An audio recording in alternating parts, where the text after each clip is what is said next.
Hello hi welcome back to my channel. চলো review করিতে তোমাদের সকলকে স্বাগত। আমি যিশু চলে এলাম একটা গরম গরম একটা অ্যাকশন মুভি রিভিউ করতে। তো একটা নতুন মুভি এসছে, তো মুভিটার নাম হচ্ছে 1 মাইল। তবে এটা ফার্স্ট পার্ট নয়, সেকেন্ড পার্ট, 1 মাইল চ্যাপ্টার 2। এটা এখন হিন্দিতে তোমরা পেয়ে যাবে।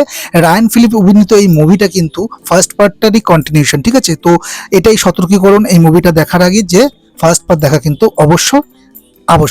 তো এই মুভিটা কিন্তু স্পিরিচুয়াল কোনো পার্ট নয়। এই মুভিটা কিন্তু প্রথম পার্টের যে গল্পটা, সেই গল্পটাই কিন্তু কন্টিনিউশন, সেখান থেকে কিন্তু গল্প শুরু হয়েছে। তো 1 মাইল চ্যাপ্টার 2 মুভিটা আমার অল ওভার কেমন লাগলো তারই একটা রিভিউ দেবো। তো চলো রিভিউ করি। এই মুভির ডিরেক্টর হচ্ছে অ্যাডাম ডেভিডসন। তো মূল কাস্টে আছে রায়ান ফিলিপ, এমিলি হোফারলি এবং সি থমাস হাওয়েল। তো মুভিটা কেমন, তো মুভির প্লট যদি ছোট করে বলি, এই মুভির জনরা বলতে পারো অ্যাকশন, ড্রামা, সাসপেন্স। দেখো, প্রথম পার্টে মেয়েকে ড্যানি বাঁচাবার পর ভেবেছিল এখানেই বোধহয় সব শেষ, কিন্তু না। সেকেন্ড পার্টে কিন্তু সেই হিংস্র অফগ্রিড কমিউনিটি আবার ফিরে আসে প্রতিশোধ নিতে এবং দ্বিতীয়বারের জন্য তার মেয়েকে অপহরণ বা কিডন্যাপ করতে। এবারে কিন্তু আগের বারের মতো ড্যানি কিন্তু আর ডিফেন্স মোডে খেলছে না। এবারে কিন্তু ড্যানিও মারাত্মক হিংস্র, মারাত্মক অ্যাটাকিং এবং আক্রমণাত্মকভাবে মাঠে নামছে। এই মুভির সবচেয়ে বড় প্লাস পয়েন্ট হলো এর গ্রাউন্ডেড ট্যাক্সিস। ড্যানি একজন প্রাক্তন স্পেশাল ফোর্স অপারেটর এবং তার লড়াইয়ের ধরনগুলো কিন্তু বেশ রিয়েলিস্টিক। অহেতুক হিরোইজম না দেখিয়ে তার রণকৌশল এবং বুদ্ধির লড়াই কিন্তু দারুণ দেখবার মতো ছিল মুভিতে।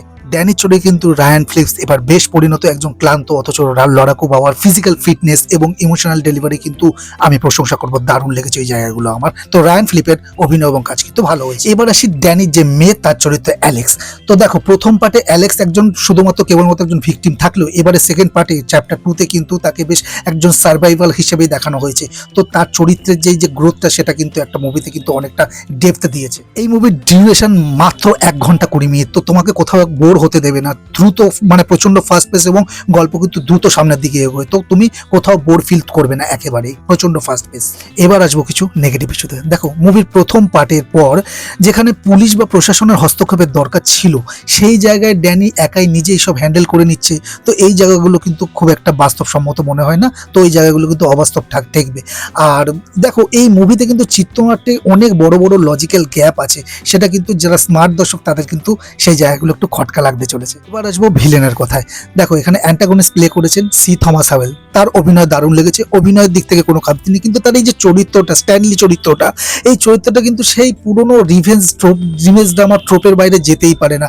তো তার এই মোটিভগুলো কিন্তু, মানে তার ভিলেনিয়াস যে মোটিভগুলো, সেগুলো কিন্তু অনেক জায়গায় প্রেডিক্টেবল মনে হবে। দেখো, এবার আসি প্লটে কিছু একঘেয়েমিতায়। দেখো, মেয়ে হারানো এবং বাবা তাকে খুঁজে পাওয়া, এই জিনিসটা, এই ফর্মুলাটা কিন্তু বারবার মুভির মধ্যে আসে, যেটা আমরা আগের পার্টেও দেখেছিলাম। সেই জিনিসটা কিন্তু, সেই ফর্মুলাটা আবার এই মুভিতে কোথাও একটা ঘুরে ফিরে আসে। তো সেখানে কিন্তু নতুনত্বের অভাব কিন্তু স্পষ্ট। আর কিছু জায়গায় কিছু অ্যাকশন সিকোয়েন্স দেখে কিন্তু তোমার মনে হবে যে প্রথম পর্বের অ্যাকশন সিকোয়েন্সই আবার নতুন মোড়কে, আবার একটা অন্য মোড়কে কিন্তু প্রেজেন্ট করার চেষ্টা চলেছে। দেখো, আরো একটা জিনিস যেটা বলবো, দেখো এই মুভিতে মারপিটের সিন আছে, অ্যাকশনের সিন আছে, ধুলোবালির মধ্যে পড়ে যাওয়া, ঘাটা, তো সেরকম সিনগুলো আছে, কিন্তু ক্যারেক্টারগুলোর জামা কাপড় অস্বাভাবিক রকম ভাবে পরিষ্কার। তো কোথাও একটা ধুলোবালি বা কিছু লেগেই থাকে না। দেখো, একটা সার্ভাইভাল ড্রামার কিন্তু এই জিনিসগুলো, এই পার্টিকুলার জিনিসগুলো কিন্তু রিয়েলিজমের থেকে অনেকটা দূরে করে দেয় মুভিটাকে। তো সেই জায়গাগুলো কিন্তু তোমার খটকা লাগবে।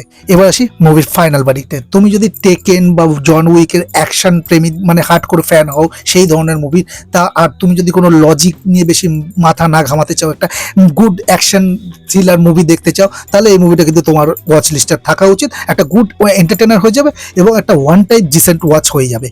এই মুভিটা কোনো মাস্টারপিস তো একেবারেই নয়। তো দেখো, এই মুভিটা তুমি দেখতে পারো শুধুমাত্র রায়ান ফিলিপের জন্য, রায়ান ফিলিপের অ্যাকশনের জন্য, এই মুভির সাসপেন্সের জন্য।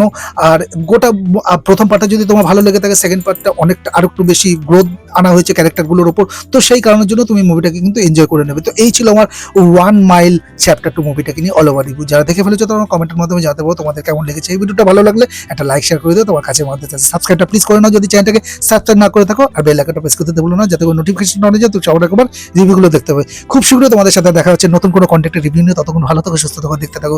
চলো রিভিউ করি। টাটা।